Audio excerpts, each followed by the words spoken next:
Bonjour à tous, Angélique et Sylvain, éleveur de poulettes dans le Finistère. On se retrouve cette semaine pour une nouvelle vidéo. Une vidéo qui a porté principalement sur le suivi des lots, donc sur le P5, P6, sur le deuxième site d'exploitation. Ça fait un moment qu'on n'a pas fait un suivi sur celui-là. Et sur le P3, P4, on va aller voir l'évolution en une semaine des poussins. Donc voilà, donc j'espère que vous apprécierez la vidéo. Faut pas hésiter à la liker, à la commenter et à vous abonner. Allez, bon visionnage à tous.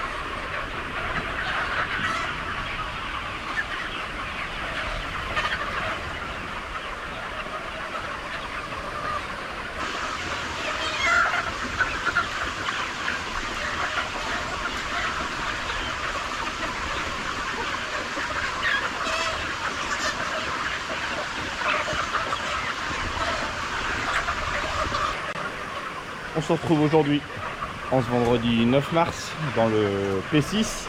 Vous allez voir comment ça a évolué. Ça fait des belles couleurs, franchement, ça fait de la belle poulette. Donc je rappelle, dans ce bâtiment-là, il y a 22 000 poulettes qu'on a reçues, donc chez Novo.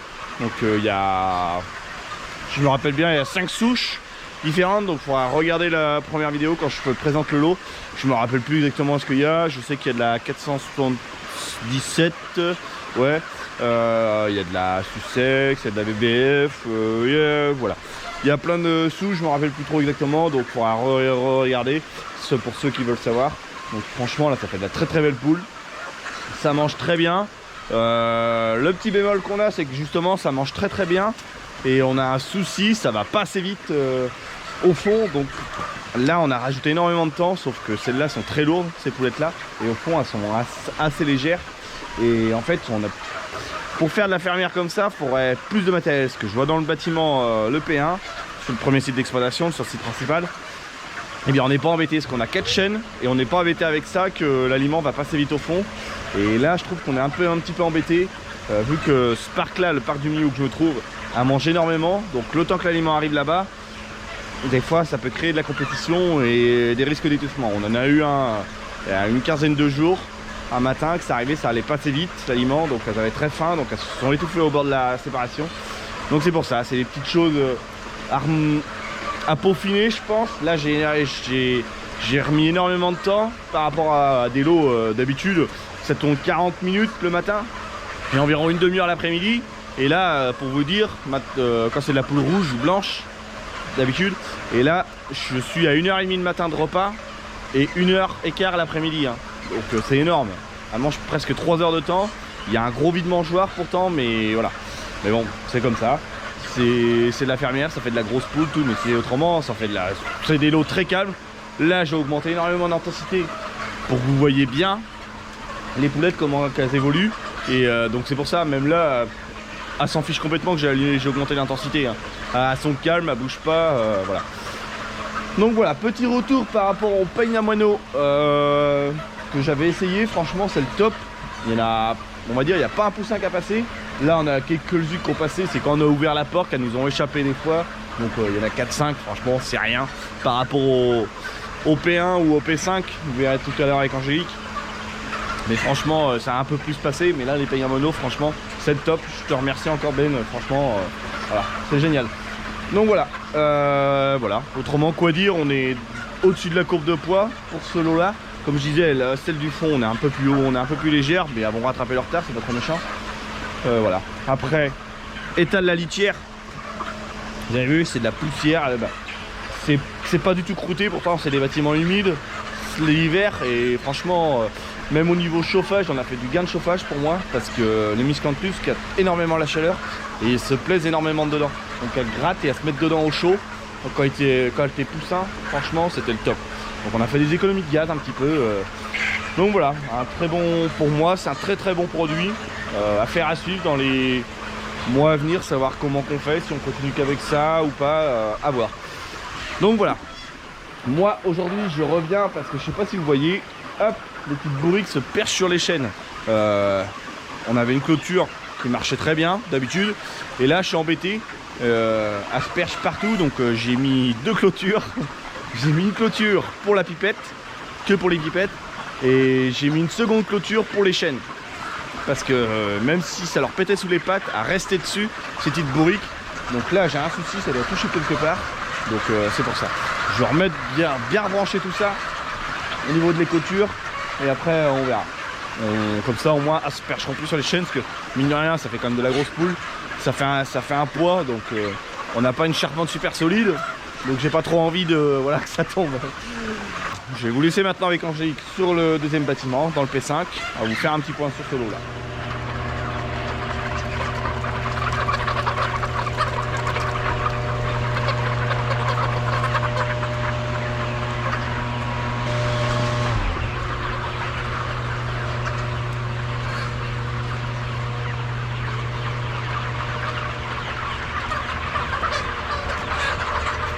Bonjour à tous, donc me revoilà parmi les petites poulettes.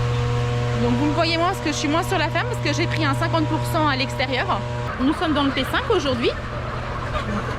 C'est un petit rappel, on a 2 séparations.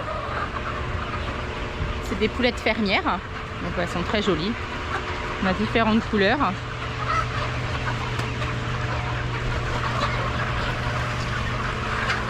Donc en lumière, elles sont à 8,17. En poids, elles sont à 900 grammes, donc on a un peu plus de 100 grammes d'avance. Donc c'est très bien.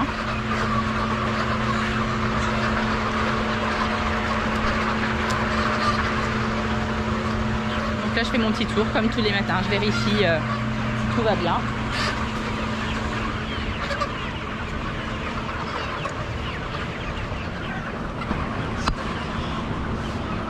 Donc là, j'ai un problème d'aliment.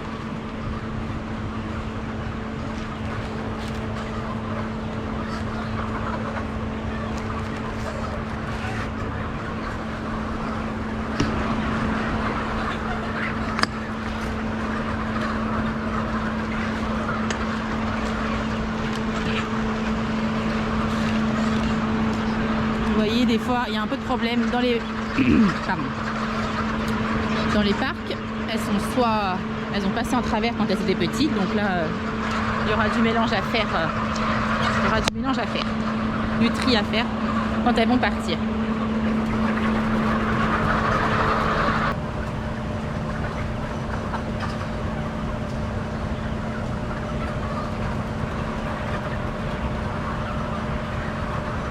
Donc elles mangent 2 fois par jour. Donc on a mis un temps le matin et un temps le midi, vers 14 h. Donc les poulettes, on met plus de temps pour les repas. Parce qu'avec les 2 séparations, ça joue beaucoup, je trouve. Donc voilà, le temps que les premières mangent, pour aller jusqu'au bout, donc il a élargi le temps de repas. En mortalité, on a 1,5. On a eu un peu plus de mortalité au départ, quand ils étaient poussins. Il y a eu un virus, donc ça nous a fait perdre pas mal de poussins. Mais là, après, ils ont eu des antibiotiques et le lot a bien continué.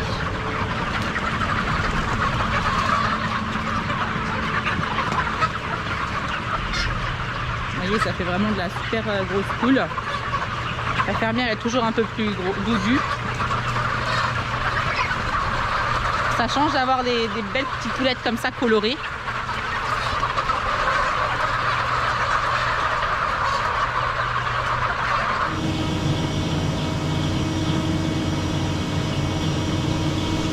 Vous avez vu l'évolution un peu des poussins. Vous avez des petites poulettes maintenant qui ont 9 jours. On se retrouve dans la volière du P4 là. Donc on est samedi après-midi. Et franchement, un super comportement, un super démarrage. Là, j'ai refait tourner les chaînes avant que ça s'éteigne le soir. Là, ça va s'éteindre d'ici un petit quart d'heure, à peu près. Donc voilà. Là, en sachant que ils sont encore à 4-2, ils sont en horaire. Donc je suis obligé. Là, je fais tourner juste avant que ça s'éteigne le soir pour qu'ils aient assez à manger jusqu'au lendemain matin. Parce que j'évite pour l'instant de faire tourner en automatique. Parce que je sais pas si j'ai réussi à avoir. Hop, j'ai quand même un peu de miscanthus dans ma chaîne. Donc des fois, ça a tendance un petit peu à bourrer. donc j'évite de les faire tourner. On les fait tourner encore un petit peu manuellement, mais ils sont trop jeunes pour qu'on nettoie la chaîne, pour relever les chaînes. Voilà, donc c'est pour ça. C'est pas trop méchant, on fait 3 tours à peu près par jour. Là on fait un tour le matin, on fait un tour en début d'après-midi et un tour le soir pour bien que ça tienne toute la nuit. Et le lendemain matin c'est à peine vide. Quand on vient à 8h, ça s'allume à 8h, c'est à peine vide. Donc voilà, donc là au niveau mortalité, on n'est même pas à 0,2% de mortalité. Franchement c'est un super lot, un très bon démarrage. Le fait d'avoir mis un petit peu d'alvéole et les points d'eau, tout ça, c'est le top. Là c'est très bien, hein. Donc là on a commencé, c'est juste moi avant-hier, je sais plus quand, je suis venu avec Angélique, on a fait un petit tour comme ça tous les deux et j'ai commencé à enrouler le papier parce que je voulais juste voir un petit peu le comportement. Mais on va l'enlever, je ne veux pas le mettre par terre, je ne veux pas le laisser au sol parce que je trouvais que ça avait tendance à croûter. Donc là on va l'emmener, on l'emmènera, on va l'emmener, on va le sortir à l'extérieur, je veux pas qu'il reste dans le bâtiment. Donc voilà, là comme je dis, au niveau alimentation, tout ça se passe très bien. J'ai remonté, je sais pas si vous voyez le plateau, on l'a remonté. Donc normalement la règle, quand on nous avait présenté un petit peu la volière, ils disent qu'à 10 jours 10 cm du sol décollé. Et moi, là on n'est même pas 9 jours, on a 9 jours, on est à plus de 10 cm du sol. Hein. Donc moi j'ai tendance à dire, si un poussin s'il a tendance à monter directement sur la barre s'il arrive dès le départ, on peut commencer à remonter le plateau. Et plus qu'on va l'inciter tôt à monter, plus qu'il va monter tôt sur la structure, sur les plateaux. Donc là, je pense que, allez, milieu, voire fin de semaine prochaine, hop, je vais aller arrêter mes chaînes en même temps, ça va être plein. On pourra ouvrir la structure, ouvrir les plateaux du bas. En sachant que quand on ouvre les plateaux du bas, on est obligé de condamner cette pipette là. Elle va sur le plateau du bas. Donc on est obligé de descendre la pipette du haut, qui va sur le plateau du haut, normalement, on la descend en bas pour quand même assurer le coup, pour pas qu'il y ait trop, pour pas qu'on crée trop d'hétérogénéité, pardon, excusez-moi. Et voilà, parce qu'il n'y aura plus que les 2 pipettes, ça veut dire autrement sur les plateaux, donc des un peu plus faibles ou n'importe, ou des fois ceux qui n'ont pas vraiment pli, ils iront pas boire sur le plateau. Mais là, voilà, mais il n'y a pas d'urgence, ça se passe très bien, voilà. Hein. Donc voilà, là un très bon comportement de l'eau. Consigne de température, je suis à 28,5. Donc il y en a qui me diraient ouais, t'es hyper bas en température. Comme je dis toujours, j'ai tendance à travailler très bas. Moi j'ai tendance à dire plus qu'un poussin, s'il est un petit peu froid, qu'est-ce qu'il va faire? Il va les jeter sur l'aliment parce qu'il va puiser son énergie. Donc il va jeter sur l'aliment. Donc ça veut dire qu'il va prendre le pli de manger et boire. Après on a une ambiance qui est quand même très bonne. On a très peu en hygrométrie, on est très bien. Je mentis, j'ai un cycle de rotation. Donc voilà, là on est le top. Et le fait aussi, on a ça aussi. On a notre miscanthus qui est là, mine de rien, qui nous apporte une chaleur. Franchement, moi je ne retournerai pas en arrière aujourd'hui. Dans cette volière là, au niveau du miscanthus, on travaillera toujours avec du miscanthus, parce que pour moi ça capte la chaleur, ça capte l'humidité, parce que mine de rien, on les confine au milieu, même s'ils peuvent aller sur les côtés après. Là vous voyez, j'ai encore pas allumé, mais ils sont, je sais pas si on va réussir à voir. Franchement, il n'y a personne. Hein. Hop, vous avez vu, ils sont là. Hein. Ils vont pas plus loin. Hein. Ils ont tendance à venir un petit peu au bord des murs, mais vraiment légèrement. Puis 10 minutes après, ils reviennent.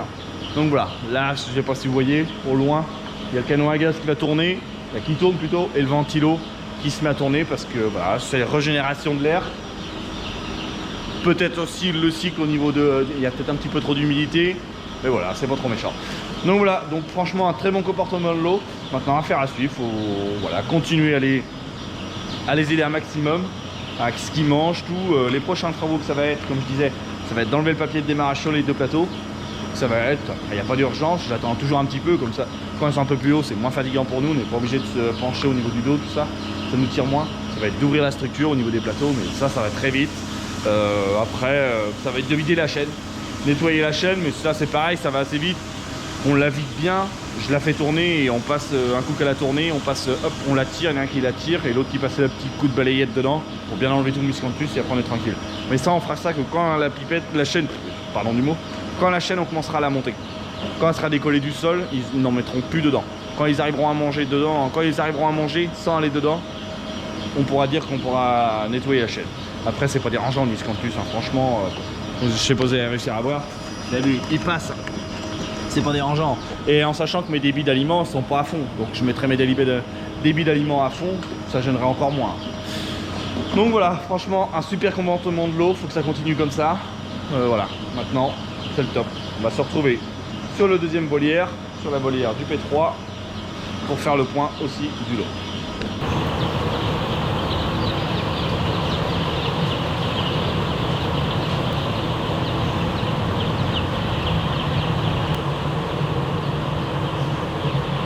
Bon, vous avez vu un petit peu l'évolution au niveau du P3. Donc ça a très bien évolué pour celle qui reste. Ouais, je dis pour celle qui reste parce que là on a eu un petit souci. On a eu un petit souci d'IRAE. Donc c'est une bactérie qui se propage dans le système nerveux du poussin. Donc en fait on a eu beaucoup de pertes. On est monté presque à 3% de mortalité qu'on est rendu. Donc comparé par rapport au P4 qu'on n'est même pas à 0,2%, pourtant c'est la même souche et après ça dépend des parquets ou autres. Donc là on a eu gros de mortalité, comme j'ai dit. Donc c'est comme je disais, ça vient du système nerveux, donc les poussins ils se retrouvaient la tête presque à 90 degrés, ils tournaient un petit peu sur eux-mêmes et clac, ils crevaient. Donc on a été obligé de les mettre sous antibiotiques sous 5 jours. Donc qu'ils ont été, donc là ça va se terminer, la mortalité a chuté énormément, donc c'est très bien. Voilà, ça se passe autre. Ceux qui restent, ils sont très beaux. Il y a une très belle évolution, même au niveau repas, tout ça, ça marche très bien aussi. Là, c'est pareil, je refais tourner ce soir pour être tranquille cette nuit. Vous avez vu, hop, la chaîne est presque vide, mais c'est très bien. Niveau consigne de température, je demande un peu plus de 28 degrés, toujours un petit peu plus chaud dans ce bâtiment-là. Que j'évite, vu qu'ils sont sur le papier de démarrage, le papier de démarrage, des fois, il a tendance à être humide et je veux pas qu'ils aient froid. C'est pour ça. Aujourd'hui la question se pose mais ça m'embête. Angélique ce matin était venue quand elle allait faire le tour tout ça, je disais qu'il y avait beaucoup de monde par terre. Moi ça m'embête d'ouvrir trop vite parce que je me dis à chaque fois des fois on a tendance à ouvrir trop vite et les poulettes n'ont pas pris le rythme, elles sont pas assez grosses pour reprendre le rythme de remonter dans la structure manger. Donc faut voir. Après je me dis il y a un peu d'aliments par terre, celles qui sont par terre au sol, on va descendre la pipette là pour que ça consomme un petit peu d'eau. Et c'est tout, on va, pour moi ça va être ça. Et ils vont manger un petit peu l'aliment et on va attendre le milieu de semaine prochaine pour ouvrir. Voilà. Franchement, en plus, voilà, vu que ça a été malade un petit peu aussi, je voulais éviter ça. Vous avez vu, autrement ça se perche bien, quand on voit là-bas, ça remonte bien, tout. Voilà, c'est le top. Il y a un très bon comportement, il n'y a rien à dire. Et ça a bien remonté sur la structure du haut. Ça a toujours tendance à descendre quand ils sont plus petits et quand ça, après ils remontent. Mais là, voilà, c'est très bien. Donc là pareil, consigne de lumière, on est en 4-2. Donc là ça va être prêt de s'éteindre d'ici une petite demi-heure, même pas. Donc c'est pour ça. Voilà. Hein. Pour moi on peut dire, pour moi ceux qui restent comme je dis, ils sont très beaux. Maintenant ça va être se poser la question de quand ouvrir. Moi j'ouvrirai plus milieu, voire fin de semaine prochaine quand ils vont atteindre les 15-20 jours. Parce que les premiers qui sont arrivés du mardi, ils ont 11 jours. Sachant que les autres ont 9 jours. Donc le dernier lot on avait ouvert à 18 jours il me semble et ça s'était très bien passé et voilà. Donc là c'est pour ça que j'ai envie d'attendre milieu voire fin de semaine prochaine pour pouvoir ouvrir. Donc là l'idée ça va être de descendre la pipette pour ceux qui sont au sol, au moins ils auront l'eau et un petit peu à manger par terre, même beaucoup à manger parce que dans les boues il y a toujours un petit peu de farine qui tombe vu qu'on fait tourner par moment, mais c'est notre méchant.